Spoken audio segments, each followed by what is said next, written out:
I just got this ceiling fan for our bedroom, and if you're looking for something with a modern look, this might be something worth checking out. It was actually harder to take down the old one than to put up the new one. One thing I was worried about was our trade ceiling and whether this down rod was going to actually be long enough to accommodate that 60-inch blade. Now, it's a little bit shorter than the one I took down, and that's why I was worried about it, because the one I took down was probably about 4 inches longer. But this ended up being just about right, and we have plenty of space in the trade ceiling space there to accommodate that size fan. The hardest thing about this old install was getting the old bracket down from the old ceiling fan. If you notice this screw that's I had to actually cut this out because it was stripped. But the nice thing is that this bracket is pretty forgiving about how you can mount it.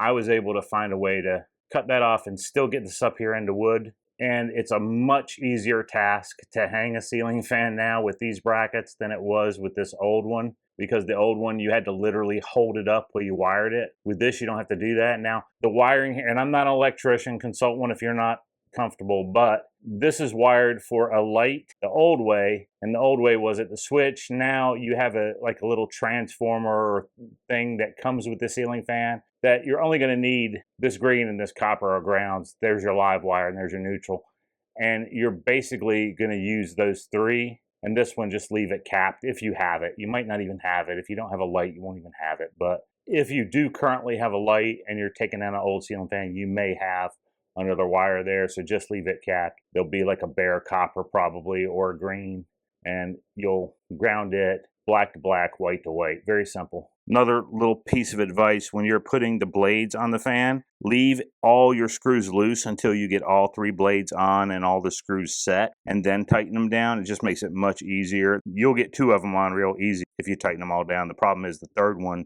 requires you to have some play in the others. And another thing that may not be clear from the instructions is when you slip this piece over, the extended portion goes towards this.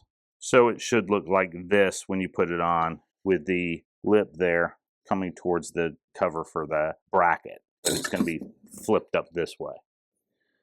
Want to put that out there. There we go. Drop that right in there. All right, not necessarily saying you will need, but you may need a larger wire nut for your ground, just because there's more than two wires being connected. I didn't like the bite I was getting on the one I used, so I got a bigger one. You'll be the judge of that when you put these things together.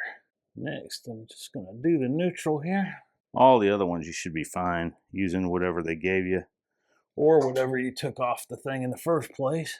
And next is your live wire, which is the black one. I'm real particular about these wire nuts. Some people may not be quite as particular, but I want to feel a really solid bite. I want to know they're not coming off, basically. And until I get that, I'm not satisfied. So anyway, we've got that now. And you just kind of want to shove these wires up into an area where they're not going to interfere with the cover, which should be, at this point, relatively easy to get on. It's another thing that I really like about these new ceiling fans. Once you get them up, they're not so hard to deal with. If anybody doesn't have one of these, get one. And basically, once you're done, that goes down there. There we go.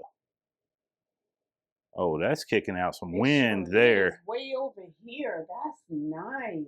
And for control, they give you this remote control, which really has everything that you could ever want. In the middle, you can turn the fan off. Right here, you can turn the light off. These three buttons will adjust the color temperature of the light. You can adjust the brightness and dim the light if you need to. You have timers. You even have a way to forward and reverse the blades seasonally, so you don't have to get up and hit the little switch on the fan like you used to have to do. You have 6 different speeds, but my favorite feature, it's just those little 3 wavy lines. That's a natural wind feature, and what that does is it basically fluctuates through the different speeds, and it just feels like an outdoor breeze. It's very natural feeling. I really like that. I enjoy it. It reminds me of being at the beach and having the doors open to the condo and just having the natural trade winds come through the house.